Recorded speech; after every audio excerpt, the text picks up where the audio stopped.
Amazon থেকে Samsung Galaxy A56 এই ফোনটা পারচেজ করছি কিস্তিতে। কত দিয়ে কিনলাম আর এই ফোনটা কেমন, কারা এই 2026 সালে সেই ফোনটা কিনবেন, কারা কিনবেন না, সমস্ত কিছু জানাবো আজকের এই ভিডিওতে। চ্যালেঞ্জ শুরু করা যাক।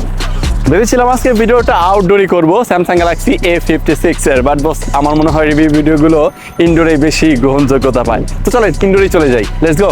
আচ্ছা দেখেন, প্রথমে স্যামসাং গ্যালাক্সি A56 এর দামের ব্যাপারটা ক্লিয়ার করি। এখন আপনি এইটা আনঅফিসিয়াল মার্কেটে ওই আপনার 41,000 টাকার আশেপাশে পাবেন। এখন দেখেন 41,000 টাকা যদি বিবেচনা করি, তাহলে এর চাইতে ভালো যদি ক্যামেরা খুঁজি আমরা ওইরকম ফোন পাবো, এর চাইতে যদি ভালো পারফরমেন্সওয়ালা কোনো ফোনও খুঁজি তবুও কিন্তু আমরা পেয়ে যাবো। এখন ওগুলো স্কিপ করে কেনই আমরা এইটা 40 থেকে 41,000 টাকা দিয়ে কিনবো, আর কারাই বা কিনবো? হ্যাঁ, এরও কিছু বিশেষ পয়েন্ট আছে বা বিশেষ কিছু আসলে ইউজার্স বা ইউজার প্যাটার্নের লোক আছে, তারা ওগুলো স্কিপ করেও কিন্তু এটা কিনবে, কারণ ভাই this is Samsung and this is the perfect UI phone.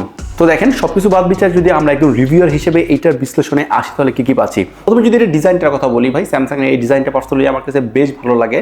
এইটা বক্সি টাইপের, একটু বড় সড়ো, বাল্কি, হাতে নিলে একটু বাল্কি ফিল হবে অবশ্যই। এক হাতে ব্যবহার করার মতো উপযুক্ত ফোন না। যাদের হাত একটু বড় হয়তো তারা এক হাতে চালিয়ে নিতে পারবে, বাট ম্যাক্সিমাম টাইম ভাই এইটা দুই হাতে ব্যবহার করতে হয়। চারদিকে আপনি বক্সি টাইপের ফিলটা অবশ্যই পাবেন। আর পোর্টস অ্যান্ড বাটনের কথা বলতে গেলে বলা যায় ডান পাশে যে ভলিউম বাটন, পাওয়ার বাটন আছে না, ওই সাইডটা কিছুটা উঁচু। এই তো হচ্ছে ব্যাপার স্যাপার।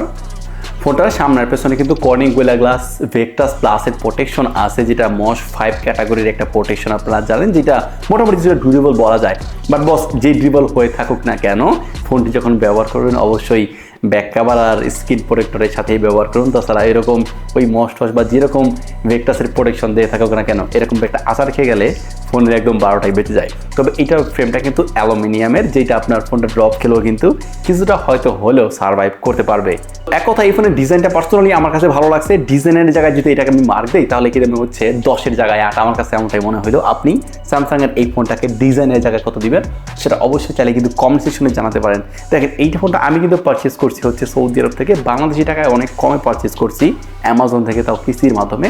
এখন আমি যেহেতু বাংলাদেশি মানুষদের জন্য এইগুলো রিভিউ করে থাকতেছি, তো সৌদি আরব নিয়ে আমি তেমন আর কোনো কথা বললাম না। বাট সৌদি আরব থেকে যদি কেউ কিনতে চান, ছোট্ট করে বলবো 1200 টাকা বা 1150, এক এক সময় এক এক রকম অফার থাকে, এরকম প্রাইস সেগমেন্টেই পেয়ে যাবেন। তো 1200 টাকার আশেপাশে এইটা পাওয়া যায় সৌদি আরব মার্কেটে। দেখেন যদি স্যামসাং এর ডিসপ্লে কথা বলি, ভাই স্যামসাং এর ডিসপ্লে আমি এখানে ঘটা করে কি বলবো, এখানে আছে 6.7 ইঞ্চি একটা সুপার অ্যামোলেড প্যানেল। এখন সুপার অ্যামোলেড প্যানেলের বিষয়টা কি, আপনি যখন এই ফোনটা দিয়ে কোনো কন্টেন্ট ওয়াচিং এক্সপিরিয়েন্স নেবেন বা অ্যামোলেড প্যানেল দিয়ে যখন কোনো স্যামসাং এর জন্য কন্টেন্ট ওয়াচিং এক্সপিরিয়েন্সটা নেবেন, আপনি প্রপার ফিলটা পাবেন। আপনি যে আসলে একটা ডিসপ্লে থেকে যতটুকু এক্সপিরিয়েন্স নেওয়া যায় অতটুকু কিন্তু প্রোভাইড করতে পারে এই স্যামসাং এর অ্যামোলেড প্যানেল বা সুপার অ্যামোলেড প্যানেল। এইটাতে HDR10+ এর সাপোর্ট আছে। এটা রিফ্রেশ রেট হচ্ছে 120 হার্জ। তো একদমই স্মুথ বেটার ফিল পাওয়া যায়। আবার পাশাপাশি বললাম যে তো ডিসপ্লেটাও কর্নিং গোরিলা গ্লাস ভিক্টাস প্লাসের প্রোটেকশন আছে, ডিসপ্লেটা বেশ ভালো। ফোনটা উপরের দিকে যে একটা পাঞ্চল কাট আউট আছে, সেটা চোখে বাঁধার মতো, অনেক বড় না, একটু মিডিয়াম সাইজের। আমার কাছে এটা একটু চোখে লেগেছে, আর একটু ছোট হলে আমার মনে হয় আর একটু বেটার হতো। তো এটা হচ্ছে একটা 12 মেগাপিক্সেলের সেলফি ক্যামেরা বিষয়ে আমি একটু পরে আলোচনা করবো। আর নিচের দিকে আপনি কিন্তু একটা অপটিক্যাল সেন্সর পাবে, যেটা সিকিউরিটি আনলকের জায়গায় ফোনটা আনলক করার জন্য। এটা মোটামুটি ফাস্ট অ্যান্ড অ্যাকুরেট ছিল। এখন যদি এইটা ডিসপ্লেটার মধ্যে কথায় আসি, দেখেন অ্যামোলেড প্যানেল নিয়ে আমার মনে হয় না ঘটা করে এমন কিছু বলাই আছে। এগুলো বেশ পাঞ্চি, একদম ভাইব্রেন্ট কালার প্রোভাইড করে, একদম লাইভ একটা ফিল পাওয়া যায়। আর এই স্যামসাং এর যে ইউআইটা না, যার ফলে এইটার ডিসপ্লেটাকে না আরো বেশি জীবন্ত করে তুলছে। তো এক কথায় বলবো, এটার কন্টেন্ট ওয়াচিং এক্সপিরিয়েন্সটা নেবেন, আমার মনে হয় না তেমন কোনো কমপ্লেন করবেন। তবে কিছুটা কমপ্লেনের জায়গা এখানে আমার আছে যে রিভিউয়ার হিসেবে, সেটা আমি বলছি নিচের দিকের যে ভেজেলটা আছে না, এইটা চারদিকের সাথে কম্পেয়ার করলে একটু মোটা মনে হয়। আমার মনে হয় এগুলো আরও একটু ইমপ্রুভমেন্টের দরকার আছে, আর একটু সিমেট্রিক্যাল হতে পারতো বা আর একটু ন্যারো করা যেত। নিচের দিকের ভেজেলটা একটু মোটা লাগে আমার কাছে। তো এছাড়া যদি কোয়ালিটি নিয়ে প্রশ্ন তুলি বা এক্সপিরিয়েন্স নিয়ে কথা বলি, আমার মনে হয় না এখানে আর কোনো প্রশ্ন তোলার জায়গা আছে। এটার ম্যাক্স পিক ব্রাইটনেস কিন্তু আবার যেহেতু 1900 নিটস পর্যন্ত আউটডোরও এই ফোনটা ব্যবহার করে, তেমন কোনো বেগ পোহাতে হবে না। তো অবশ্যই এই ফোনের ডিসপ্লে নিয়ে বা স্যামসাং এর ডিসপ্লে নিয়ে আপনি যে সন্তুষ্ট থাকবেন, এটা আমি 100% শিওর।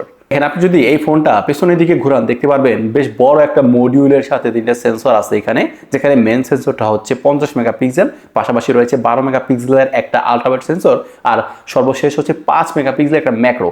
এখানে আমার মনে হয় কি, যে যেই জিনিসটা একটু নেগেটিভ পয়েন্ট এই ফোনটা, সেটা হচ্ছে এইটার যে 5 মেগাপিক্সেলের একটা ম্যাক্রো সেন্সর তারা দিছে। এইটা না দিয়ে ভাই অন্তত যদি একটা 12 মেগাপিক্সেলের টেলিফটো লেন্স এখানে বসাই দিত, আমার মনে হয় তখন যে এইটা কোন লেভেলে পৌঁছে যাইতো, আসলে স্যামসাংগুলো দেয় না, দিবে না, এগুলো নিয়ে আমরা স্যামসাং ফোন কিনে এভাবেই চলি, এই জন্য এগুলো আমাদের মানিয়ে নিতে হয়। তবে হ্যাঁ, যদি এইটার মেইন ক্যামেরার কথা বলি, যেখানে 50 মেগাপিক্সেলের যে মেন সেন্সরটা আছে, এটা দিয়ে আপনি কিন্তু আবার এখানে 2x ডিজিটালি জুম করতে পারবেন। আপনার ডিজিটালি জুমের মাধ্যমে পোর্ট্রেট শটও নিতে পারবেন। তো পোর্ট্রেট শটে আমি আগে কিছু স্যাম্পল দেখাচ্ছি আপনাদেরকে, আমাদের কিছু ফটোগ্রাফি করলাম। এখানে এজ ডিটেকশন হ্যাঁ বেশ ভালোই আছে, তবে পিছনে যে বোকেটা বা ব্লারটা আছে না, ওইটা আমার কাছে কিছুটা আর্টিফিশিয়াল বা একটু আনরিয়েলিস্টিক লাগছে আমার কাছে, যেটা আমি আমাদের ইউজার এক্সপিরিয়েন্স থেকে লক্ষ্য করলাম। তো এছাড়াও কিন্তু এখানে বেশ ভালো পরিমাণ ডিটেলস পাওয়া যায়, আর এখানে নির্দিষ্ট যেহেতু স্যামসাংয়ের কালার টোনে কিছুটা কল টোনে সেগুলো প্রোভাইড করে, ঠিক তেমনটাই এক্সপিরিয়েন্স পাচ্ছেন। যেহেতু 50 মেগাপিক্সেল, ভালো একটা ডিটেলসও পাওয়া যাচ্ছে এই ফোনের মেইন ক্যামেরা থেকে।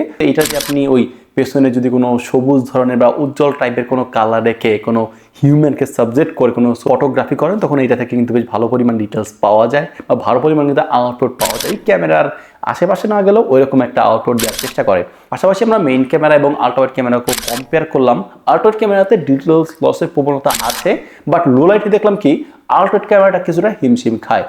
আর ম্যাক্রো সেন্সর যেটা 5 মেগাপিক্সেল, ওইটা নিয়ে আমার মনে হয় না তেমন কিছু বলার আছে। যদি এখানে টেলিফটো লেন্স থাকলো তাহলে আর একটু ঘটা করে অনেক কিছুই বলতাম। এখন ক্যামেরা ব্যাপার স্যাপার হচ্ছে কি, আপনি যদি 41,000 টাকা বাজেট ধরেন, এই বাজেটে আপনি বেশ ভালো কিছু ক্যামেরা কেন্দ্রিক ফোন পাবেন। অনারের হতে পারে, পিক্সেলের হতে পারে। এখন এই ফোনের ক্যামেরার যে আউটপুটটা, এটা না একটু মিড ক্যাটাগরিতে থাকে, মানে একদম ভালো না একদম খারাপও না, এই হচ্ছে মূলত ক্যামেরার ব্যাপার স্যাপার।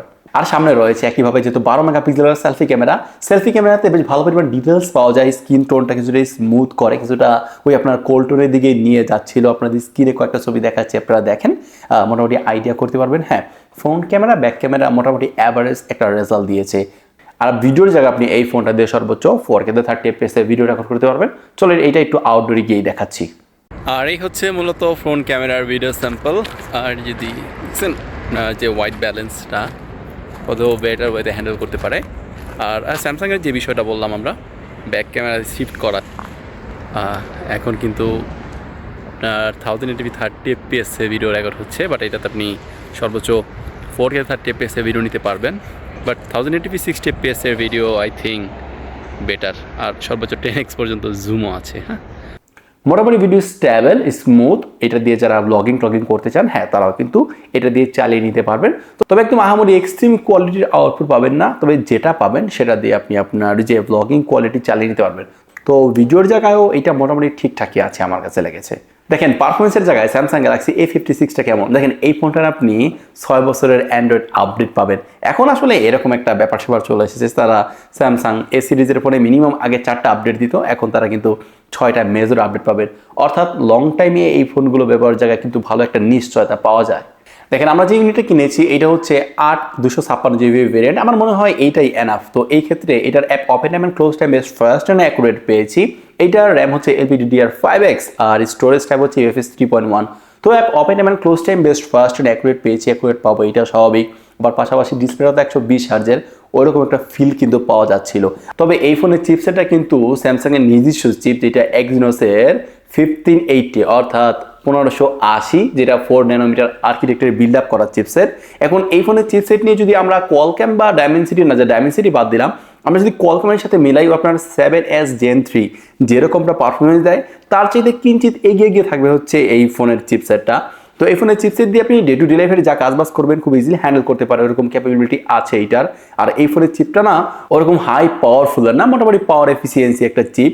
সেক্ষেত্রে ডে টু ডে লাইফের যে কাজবাজ আছে খুব ইজিলি হ্যান্ডেল করতে পারবে। পাশাপাশি আপনি যদি এইটা দিয়ে ওই পাবজি খেলেন, স্মুথে নিলে 60 FPS পর্যন্ত ইজিলি রান করতে পারবেন। পাশাপাশি 2D গেমগুলো বা নর্মাল যে গেমগুলো আছে ওই গেমগুলো এই ফোনটা দিয়ে এট আ টাইম খুব ইজিলি কিন্তু রান করা যায় বা খেলা যায়। বাট আপনি যদি ভাবেন যে না আমি এটা দিয়ে একদম এক্সট্রিম লেভেলের গেমিং করবো পাবজির মতো, তাহলে ভাই ওই জায়গা থেকে কিন্তু এই ফোনগুলো না। দেখেন এই ফোনগুলো বেসিক্যালি তাদের জন্য রিকমেন্ড করা যারা অফিসিয়াল কাজবাজ করবে, রিলায়েবিলিটির সাথে লং টার্ম ইউজ করবে, গেমিং টেমিংয়ের জায়গায় কোনো এক্সপেকটেশন নাই। তো সেই জায়গা থেকে হ্যাঁ এইটা একটা মিড ক্যাটাগরির চিপ, যেটা আপনার এখানে মিড ক্যাটাগরির পারফরমেন্স দিবে। পারফরমেন্স একদম হাই না, বাট আপনি ওই যে 3-4 বছর ডে টু ডে লাইফের যে নর্মাল কাজগুলো আছে ওগুলো যদি চালাতে চান, সেই ক্ষেত্রে কোনো প্রকারের কোনো ল্যাকিংসি ফিল করবেন না ওই 3 থেকে 4 বছরের মধ্যেও। তো ওইরকম ক্যাপাবিলিটি আছে এই ফোনের চিপটার। তো চিপটা ওই আপনার মিড ক্যাটাগরির চিপ। আচ্ছা যদি এটার ব্যাটারির কথা বলি, দেখেন এই ফোনটাতে রয়েছে 5000 mAh এর লিথিয়াম আয়নের ব্যাটারি। স্যামসাং বা আইফোন তারা এখনো কিন্তু ওই আপনার লিথিয়াম পলিমারে শিফট করে নাই। তো এই 5000 mAh এর ব্যাটারিটা মোটামুটি ভালোই হিউজ একটা ব্যাটারি ব্যাকআপ দিচ্ছে আমাদেরকে। আপনি যদি এটা ডে টু ডে লাইফে নর্মাল ইউজ করেন, নিঃসন্দেহে 1.5 দিনের মতো ব্যাটারি ব্যাকআপ না পেলেও একদিন কাভার করতে পারবেন। রাব ইউজ করলে ওই আপনার দিন শেষে চার্জ করতে হবে। 5000 mAh এর ব্যাটারি, এইটা মোটামুটি হিউজ একটা ব্যাটারি ব্যাকআপ এখনও বলবো আপনার একদিন পার করার জন্য। বাট আসলে ব্যাপারটা হচ্ছে এমন, আমরা যদি একটু বেশি বেশি পাই তাহলে এখানে কমতে গেছে। লিথিয়াম পলিমারে শিফট করা আগ পর্যন্ত 5000 mAh এর ব্যাটারি মোবাইল বেশি স্ট্যান্ডার্ড আর বেশ হিউজই একটা। তবে এই ফোনগুলোর সাথে কিন্তু কোনো চার্জার আছে, আপনারা জানেন তারা কিন্তু স্লিম বক্সের সাথে এই ফোনগুলো প্রোভাইড করে। 5000 mAh এর ব্যাটারিটাকে আপনি চার্জ করার জন্য 45 ওয়াটের একটা চার্জার দিয়ে ফোনটা চার্জ করতে পারবেন, যেখানে ওরা ক্লেম করতেছে এই ফোনটা 68 মিনিটের মধ্যে কিন্তু এইটা একদম ফুল চার্জ হয়ে যাবে। তো এই হচ্ছে মূলত ব্যাপার স্যাপার। আর এটা যদি আরো কিছু বিশেষ পয়েন্টে আসি, দেখেন এইটা বললাম প্রথমত এখানে স্টেরিও স্পিকার আছে, যেটা সাউন্ড কোয়ালিটি বেশ ডিসেন্টই বলবো, সাউন্ড কোয়ালিটি বেশ ভালোই লেগেছে আমার কাছে। আর এখানে অপটিক্যাল ফিঙ্গারপ্রিন্ট সেন্সর আছে, যেটা মোটামুটি ফাস্ট অ্যান্ড মোটামুটি অ্যাকুরেট। আল্ট্রাসনিক হলে হয়তো আর একটু বেটার হতো। তবে এই ফোনগুলো কিন্তু আইপি রেটিং এর জায়গায় 67 প্রোভাইড করছে, যেটা বর্তমান সময়ের যদি আইপি রেটিং এর জায়গায় অন্য অন্য ফোনের সাথে কম্পেয়ার করি কিঞ্চিত পিছিয়ে থাকলেও কিন্তু এটা 1.5 মিটার পানির নিচে একদম 30 মিনিট পর্যন্ত সার্ভাইভ করতে পারবে। তো হ্যাঁ, এটা পানিতেও ডুবে গেলে কোনো সমস্যা নাই, পানি ছিঁড়ে ফোটা লাগলেও কোনো সমস্যা নাই।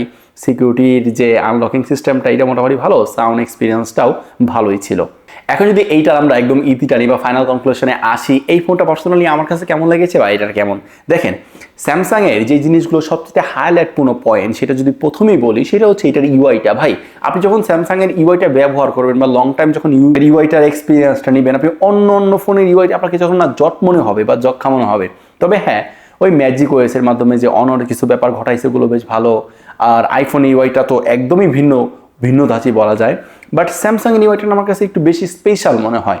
এটার যে ইন্টারফেসটা, এটার যে ইউআই এক্সপিরিয়েন্সটা আপনি যখন নেবেন আসলে তখন ফিল করতে পারবেন। আমার মনে হয় যারা স্যামসাং এর ফোনগুলো লং টার্ম ধরে ইউজ করে, এর ইউআই থেকে ভাই বের হওয়াটা তাদের জন্য অনেকটাই টাফ, যেটা আমি আমার রিয়েল লাইফে অনেক ফলো করেছি বা অনেকই দেখছি। তো হ্যাঁ, স্যামসাং এর ইউআইয়ের জন্য স্যামসাং বেশ এগিয়ে থাকে, পাশাপাশি লং টার্ম আপডেট পাবেন। স্যামসাং এর যে ডিসপ্লেটা আমার মনে হয় না এই নিয়ে ঘটা করে তেমন কিছু বলার আছে। ভাই স্যামসাং কিন্তু ডিসপ্লের রাজা। তো স্যামসাং এর যে ডার্ক পয়েন্টগুলো আছে, আপনি অ্যামোলেড প্যানেল দিয়ে না বা সুপার অ্যামোলেড প্যানেল দিয়ে যখন কোনো অন্ধকারের পয়েন্টগুলো দেখবেন একদম প্রপার ব্ল্যাক হয়ে যায় আর একদম অ্যালাইভ ফিল দিবে, এগুলো হচ্ছে মূলত এটার প্লাস পয়েন্ট। আর পাশাপাশি এই ফোনের ডিজাইনটা পার্সোনালি আমার কাছে ভালো লেগেছে। ক্যামেরার বামগুলো আপনি একটু ভালো মতো তাকালে দেখতে পারবেন, বেশ ভালো পরিমাণ বড় সড়ো উঁচু একটা প্রিমিয়াম ব্রাইটনেস লক্ষ্য করা যায়। যেহেতু বডিটাও এদিকে অ্যালুমিনিয়ামের, আপনি অবশ্যই একটা প্রিমিয়াম ব্রাইটনেস পাবেন এই ফোনটা ইউজ করে। তবে হ্যাঁ, ক্যামেরার জায়গায় আরও একটু ইম্প্রুভমেন্ট হতে পারতো। এখানে তারা একটা 5 মেগাপিক্সেলের ওই ম্যাক্রো শুটারটা না বসায় যদি একটা টেলিফটো লেন্স দিত, তখন আমার কাছে মনে হয় স্যামসাং এর এই ফোনগুলো একদম সোনায় সোহাগা পারফেক্ট জায়গায় লিস্ট হতো। এখন এই ফোনটা অবশ্যই একটা পারফেক্ট খেতাব দিতাম, বাট যেহেতু এখানে টেলিফটো লেন্সটা নাই, এই জন্য এটাকে আমি আর পারফেক্ট খেতাব দিতে পারলাম না। হ্যাঁ, আপনাদের বাজেট 40 কি 41 হাজার টাকা হয়, যারা আপনার ওই অফিসে কাজ বাজ করেন, লং টাইম একটা ফোন ইউজ করবেন, রিলায়েবিলিটির সাথে ইউজ করবেন, একদম স্যামসাং এর যে ইউআই এটা একদম বেটারভাবে নিতে চান, বেটারভাবে ফিল করতে চান, ডেফিনেটলি ওই বাদ বিচারে এইটাকে ক্যাপেবল বা এই জায়গা থেকে কিন্তু এটাকে কোপ আপ করার বিট করার মতো অন্য কোনো ব্র্যান্ডের এরকমভাবে নাই। এখন অন্য জায়গায় অন্য দিকে হ্যাঁ এগিয়ে থাকবে, বাট ইউআই এক্সপিরিয়েন্সের কথা যদি বলি, ডিসপ্লে এক্সপিরিয়েন্সের কথা যদি বলি, হ্যাঁ সেই জায়গা থেকে স্যামসাং অনেক এগিয়ে। তো আমার নিঃসন্দেহে সাজেশন থাকবে যাদের বাজেট 40 হাজার টাকার আশেপাশে এই ফোনটা কিনতে পারেন। বাট তবুও যেহেতু টাকাটা আপনার দিন শেষে কেনা না কেনা সেটা আপনার উপরেই থাকবে। তো হচ্ছে মূলত স্যামসাং গ্যালাক্সি A56 নিয়ে আমার অভিমত, আমার এক্সপিরিয়েন্স। আপনাদের মতামত কি? আপনাদের মধ্যে কেউ এই ফোনটা ইউজ করেন কিনা সেটা অবশ্যই চাইলে কমেন্ট সেকশনে জানাতে পারেন। ভালো থাকবেন, সুস্থ থাকবেন, আল্লাহ হাফেজ।